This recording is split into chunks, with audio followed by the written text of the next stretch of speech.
So ngayon guys is nandito tayo sa loob ng atake ng Nashi. So ito yung tinatawag nila kung nguin or 5 parts o panglima na part ng farm ng Nashi nila dito guys. So naalala nyo guys na magko-content tayo sa update sa Nashi dito. So guys, ito yung Akizuki variety guys.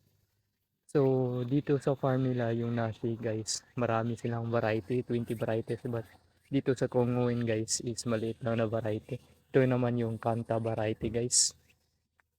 Then ito yung Kusi or hindi ako magkamali or Hosi guys. Then Nitaka guys. Then dito, so pala guys is nag-start na po tayo sa pag-harvest ng Nashi. So maybe ma-content natin yun if meron tayo. Itong variety na guys is yung nag-start na tayo sa pag-harvest. So, ito na variety guys, yung Husi or Kusi or hindi ako. Basta at least guys.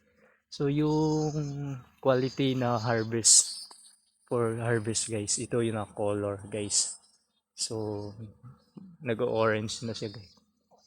Pero if mag-over na to, mag-orange guys, is reject na to or damage sa kanila. So kasi yung utosan ko is nakabase sa quality. So ito yung nasa buo na Kongwei.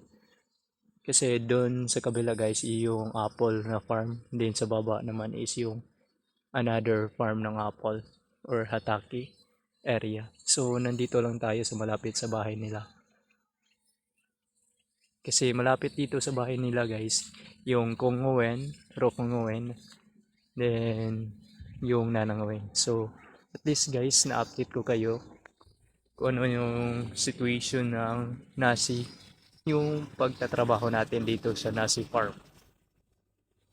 So, that's all for today guys. And thanks for watching. So, patuloy lang kayo pag-follow, pag-share, at pag-like. So, that's all for today guys.